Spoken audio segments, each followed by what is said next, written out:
Hello, guys. Welcome to the official, unofficial, drunken, maybe drunken Gun Gamers game design process. So this is based on my experience designing and running games on the local and like semi-regional scale as taught by Kyle. Yes. We should add a step in here. Step 0 should be have a pint. Step 0 is drink. This should go without saying. But you cannot design a game. You cannot design an Airsoft game unless you are having some form of inebriating substance, preferably with a good friend who taught you everything you know about game design. This guy. So the first real step is you want to consider your terrain and the kind of players and what you have available for you to work with. Because that can vary a lot from location to location, because it could be a very vertical location where it's very difficult to transverse in certain directions. What, you mean Hunter's Creek? Yeah. Uphill both ways? Uphills both ways. Here's this giant ravine that nobody can cross without dying. How do we work with that? Let's run Airsoft games here. Perfect. You got to consider, are players willing to do more milsim things, or are they, you got a bunch of super casuals? I mean, because that depends, like, can I create crazy rule sets that people are going to appreciate, or are they going to look at you and be like, this is dumb, why are we doing this? Also, what's the average equipment level of players in your area? Yes. Like, that's a really determining thing. You can't do a mid-caps only event if 99% of the players in your regional area are rentals and high cap guys, and they're not going to be into it. Or just be like, oh, there's all these new players. Let's run a night segment, and we know there's one squad that all has nods, and this is going to go great. Yeah, that will be fun for everybody. You really do have to consider those factors and how those things are going to balance out and what your limitations are. So understand those limitations of your setting. For lack of a better word, that's like your setting and your cast. You also need to know realistically, like we mentioned the assets in there, realistically, what can you do? Correct. Like maybe you want to do an armored warfare type game, but maybe you don't have an APC. So that's probably out. But, maybe... we all want the tank, but we don't all have the tank. Yeah. And let's not even forget, like, assets can be things other than, like, physical items. It can also be, hey, I got a bunch of buddies who are willing to help me out and do this and believe in my concept.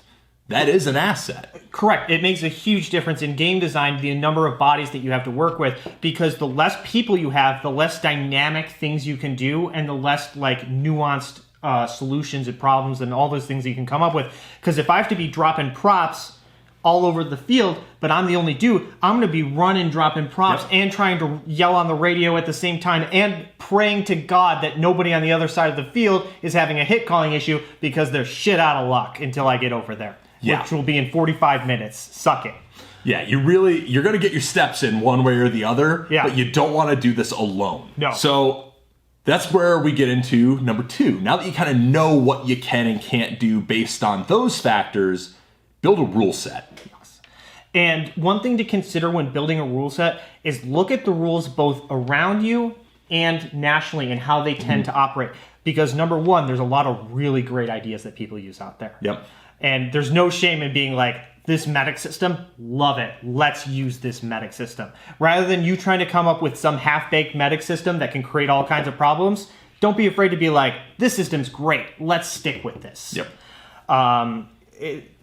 But even more than that, I mean, there's no shame in understanding, okay, well, this rule set helps this game create this type of experience that is something that I either want or don't want. Correct. And then build your rules around that. Be like, oh, well, a lot of milsim games have, a lot of replica restrictions and camo restrictions. Maybe Correct. I want to do something like that so that I can build that type of experience. Understand what type of experience you're trying to deliver to your players. Correct. A lot of what we're talking about is going to be more milsim leaning, because that's kind of the type of stuff we usually do, but there's a lot of different types of games out there. Correct. And basically, it goes back to step 1, you got to know your players, and then step 2, you want to create that rule set, but you have to know your players when you're creating your rule set, which is why it's step 1, because otherwise, if you want to do a hardcore, mid-caps only, restrict NATO to NATO guns and, and Rust 4 to Rust 4 guns and stuff like that, you have to understand, like, well, there's a bunch of dudes that are going to show up with MP5s and high caps, and then you're going to be like, well, you can't play. And then all of a sudden you have like a third of the players because you didn't pay attention to step one. Yeah. So you really need to understand who you're building a rule set for, and then think about what kind of experience is that rule set going to deliver to what kind of players. And then let's see. And then after you kind of build the rule set, then we're going to build a scenario around it. Yeah, I mean, we did talk a little bit about like story and Airsoft games. Yeah. I would say like this is very reflective of my own thoughts on how you prioritize a story in an Airsoft game. Correct. You build it to service what type of experience you're going for. Correct. So I don't even bother with like a story or a total scenario until I've got a base rule set and an understanding of the field and the players and the limitations I'm working with. Correct. And now, him and I, we do this, the last 3 and 4, we do it like backwards a little bit. Because you design the story first and I design the full...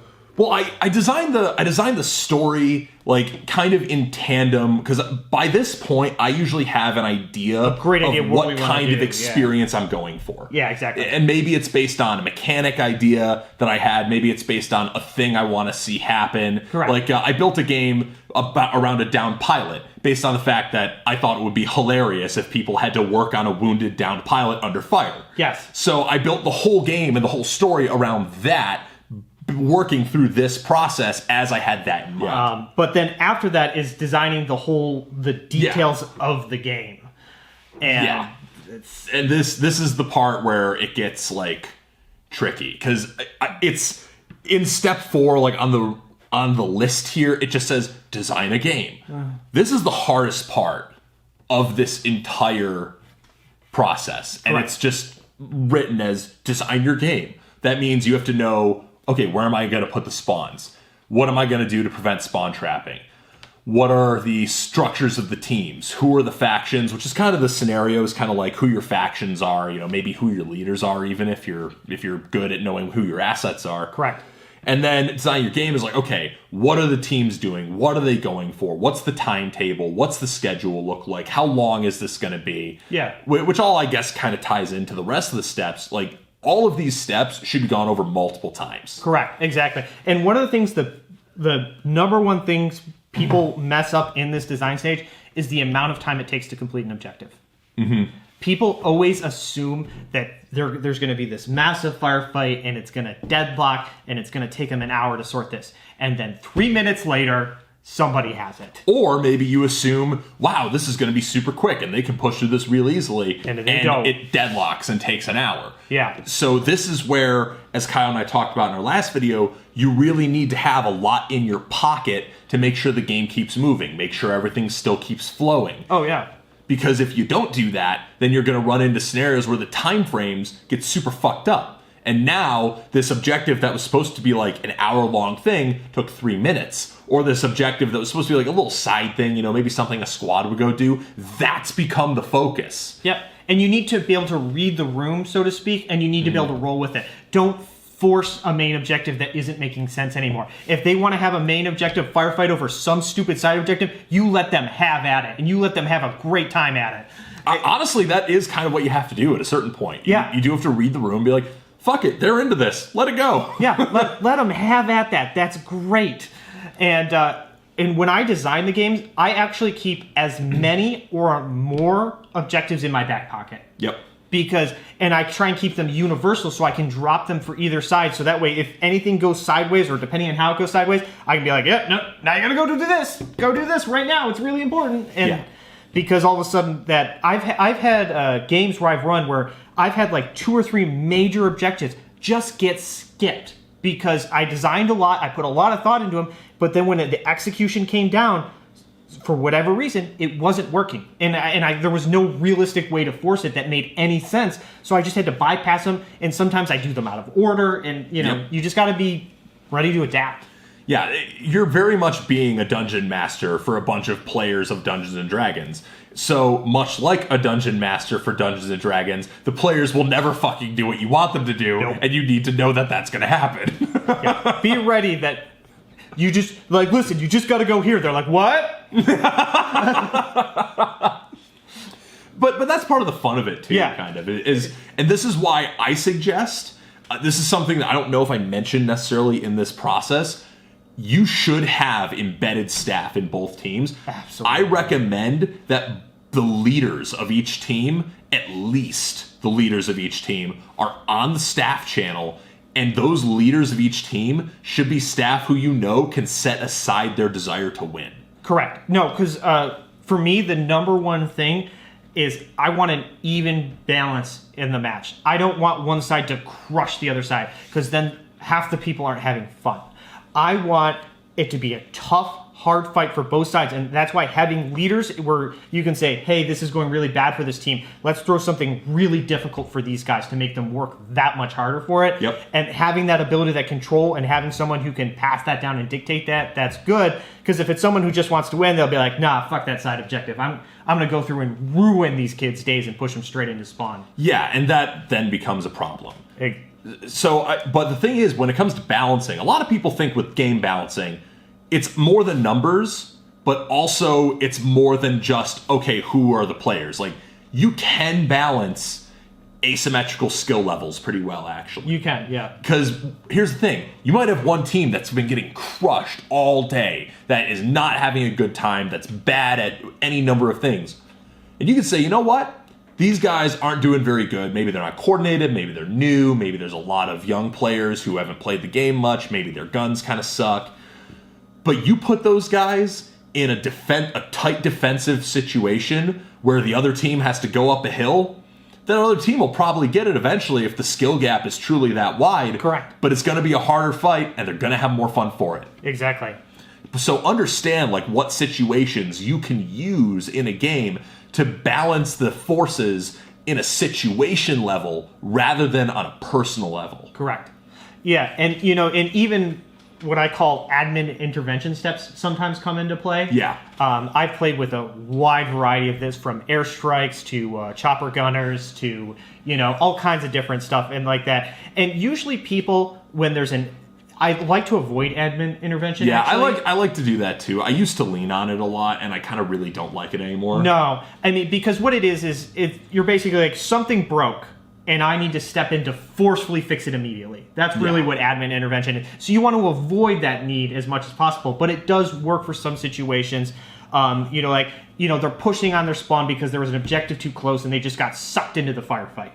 And then all of a sudden, you need to create that buffer and give that team space to breathe again. I mean, that's where those kind of admin interventions come in. And use them if you have to, but don't rely on them, because people will get frustrated. Because if there's an undestroyable, unconquerable element fucking up their shit, they're not going to like it. It's going to feel cheesy. It's going to feel too gamey. They're not going to like it. They're going to reject it because it's going to break their immersion. Yeah. One thing that I did do that was the admin intervention that actually went over really well, because I didn't use it heavily and it was very intermittent, is I let the teams have artillery strikes, and I would blank fire the Mosin. Yeah. And then I would call in and be like, I would go a safe distance off so it wasn't a hearing issue. Yeah. And fire it off, and I walk in and be like, you got blown up.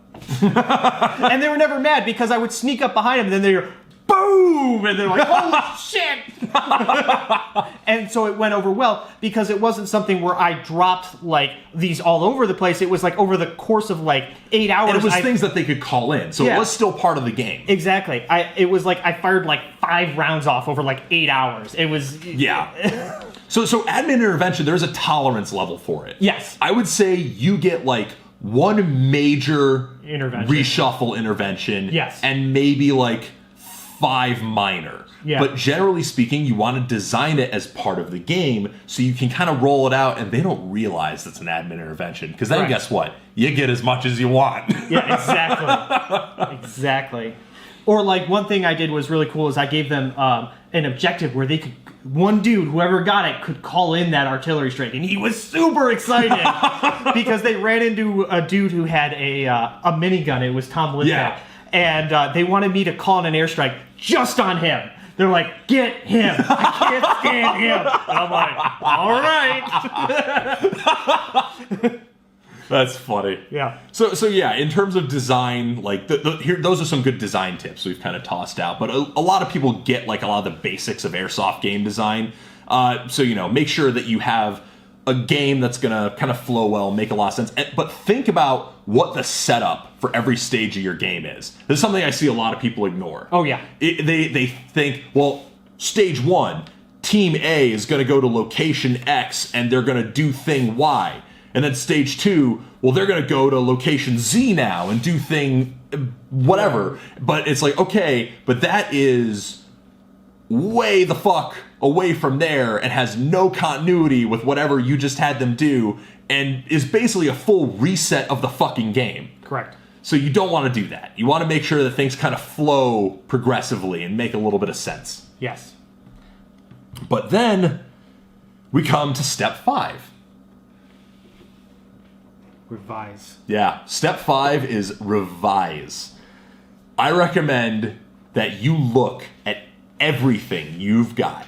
Make a spreadsheet, make a list. Absolutely. Make a fucking meal out of it. Like, really lay it all out and understand everything that you have so far and revise the fuck out of it. Correct. I still, to this day, I've been designing games for almost a decade at this point. I still make a spreadsheet and revise it every time. Yep. Every time.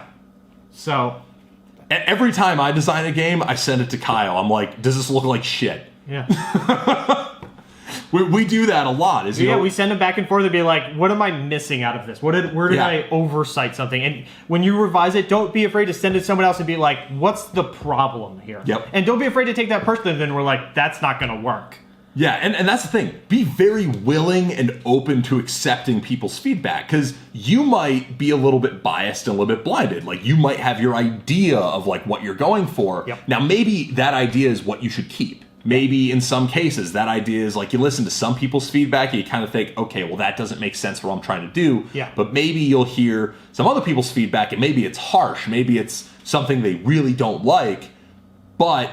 maybe it's also something that would really help the game appeal to a lot more people. And then you can think, okay, well, how do I balance this out to keep my original vision, but also make sure I fix the problem? Correct. And the revision process never stops. Like, after you run the game, you should still be revising. You should still be looking at what went right, what went wrong, how can I fix it, how can I prevent it next time? Yep. No, I mean, my games have evolved over years because after every game, I'm like, what worked and what was this giant dumpster fire that we can't repeat for next time? So yeah, it's a never-ending process. No, absolutely. Yeah. Okay, preparing, very, very, very, very important. Buy all of your stuff for props and everything you need. Run through a process of how I'm going to do this well in advance and see what you're missing. Make sure you have all the waivers you need. Make sure you have pens and stuff like that, and all of a sudden you're not like it's right before the event and nobody can sign their name on anything for a waiver. Also, make sure you have whatever insurance is required. You make sure you have. Now, the easiest way to do that is to run it at a field, because the field will have their own insurance. Yes, that's the easiest way. But if you're running at an AO that you've rented, you need insurance. Correct. Yeah, you need insurance. I'm That's an insurance not something guy. optional. You need it. Trust me. You want it because people are stupid and they hurt themselves, and then it's your fault that they hurt themselves. Yeah. I took off my goggles and somebody shot me. That's your fault. Waivers don't protect you, by the way. No. A lot of people think they can do, play at your own risk because they've got a waiver. No. Doesn't hold up in court. It's a great suggestion. It's a great suggestion. And it helps limit your liability, but you are still going to be hiring the lawyer, and you're still going to be staring down that lawsuit. And it sucks, but it is what it is. Yeah, so this is the step when you get insurance. And if you can't get insurance, you can't run a game. Yeah, and again, unless you're doing it at the field and they're okay, yes. and their insurance is going to cover it. But I'm going to speak insurance here. But be aware that if you choose that route, that insurance policy may not protect you. So if you're renting a field and you're running a production at their field and somebody gets hurt and a lawsuit gets tossed in for whatever reason, which luckily isn't very common in the airsoft world, and then all of a sudden you get named in that suit, well, guess what? Their policy is going to say, well, yeah, I'm going to protect the dude who bought my policy. And you're be like, well, what about me? And they're going to go, what about you? We don't have shit to do with you. So be aware of that exposure if you're trying to get into that stage of things. Yeah. But other than that, preparing goes into get your people together, get your refs together, coordinate with the field owners. Correct. Get all of your objectives all set, get everything ready. This goes up to the day of the game. Correct. And huge thing, when you're working at somebody else's field, Be very clear of everything you want to do, especially if it in any way deviates from how they normally do things. Because all of a sudden you may be, at launch point and the field owner's like, no, you can't do that. Yeah. And you don't want to be in that situation because all of a sudden your entire plan, the core of it, just crumbled in front of your eyes and you have nothing. Yeah, communicating with the field owner is essential if you don't own the facility. Correct. Because if you don't own that facility, they still get final say on everything you can do there. It's their property. They're letting you do that there.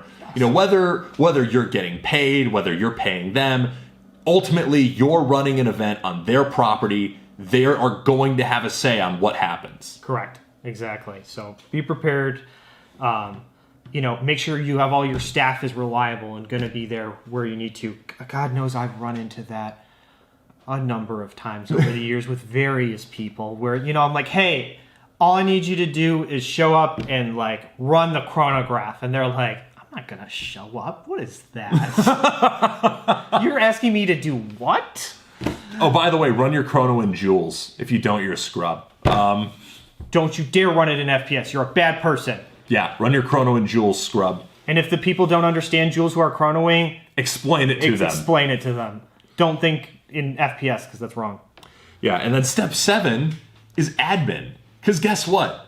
You went through all this effort to design this game, and you don't get to play it. Nope. If you think you're going to play your dream game, you are wrong. You are absolutely wrong, because if you try to do that, the game is going to fall apart because no one's going to be there propping up all the holes as they start to crop up, and then it's just going to crumble into nothingness. When you design this game, expect you're going to travel, you're going to be walking twice as much or 3 times as much as the average airsofter that day. You're going to get shot up like crazy, and you're not going to get to shoot at anybody so much as once. It's not going to happen. You're going to be so busy. Yeah. Your fingers are going to be so tired from hitting the buttons on your radio all day. Yelling at people. Your poor little fingies are going to get destroyed on that radio. And then when your radio stops working and you have to run across the field to try and get in contact with somebody. Yeah, or have extra batteries if you prepared well. Have extra batteries, then your team leads, my radio doesn't work. Yeah, oh god, that happens plenty. Why can't I reach this person? I don't know, he wandered off somewhere. Yeah, you will be admitting. Yeah. I do not recommend trying to play a game that you've designed, because guess what? You can explain it as well as you want to everyone who you think you can explain it to. Correct. The fact of the matter is, you are the only person who truly 100% knows what is going on. Correct. And as a result, you need to be fucking ready to make sure that what's going on continues to go on or goes on correctly. Correct. And I design my games to be as simple, as straightforward as possible, because the more complexity, more problems. But every single time when I'm in the field, someone's like, but if I get hit, does it count? Yeah. And I'm like, yes, Johnny, it counts. And that leads us to our final step, which I don't think I even have to open this thing for. No. Yeah, review. Yes.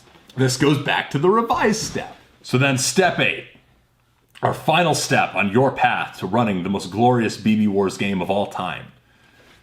After the game's over, or even as the game is going, review. Yes. Review that game.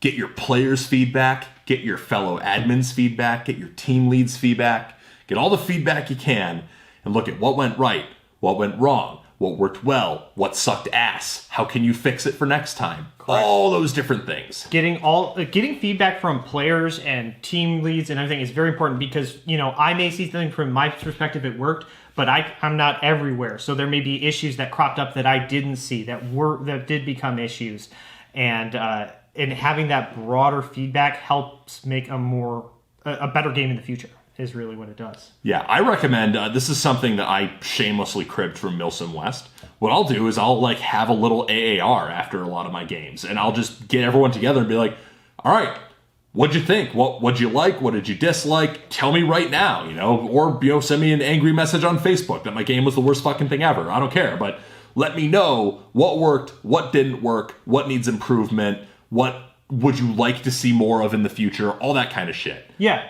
And you got to keep in mind, what were the stellar moments of things that you didn't expect. Like you may have designed a crazy final firefight, but it didn't pan out. But players had a great thing with this random objective, and you'd be like, "Hey, I want to recreate that because that would be awesome." Yep. And those are the kind of things you gotta just be ready for. Embrace it. Embrace the craziness and like the surprises, and use that to make the next game even better. Yeah. So all different things that you can do, and that is all part of the revision process too, which, like I said, never stops. No, never stops. So, yeah, what do you think? Anything else you want to include in this, or did we pretty much cover it? I think we pretty much covered everything. I mean, I can't think of anything else that No, because it's to a certain degree, a lot of it's experience as you move along. It is. A lot of it is practice. Because we laid a groundwork here, but until you get out and do it and see those steps and adjust it however you adjust for the game you're trying to design, that's where, Yeah, it really does just come with practice. Yeah. And expect that not every game you run is going to go well. Correct. There's always going to... I've had games even just, a couple, within the last couple of years where after that game I said, I hate how that game turned out. Yeah, I have that happen all the time, honestly. Yeah. I kind of this is half joke, but half not. I hate every game that I run. Yes. Everyone else will tell me that they had a great time. I know, but you do. I'll just look at it and be like, this went wrong. This didn't work. It fucking sucks and I hated it.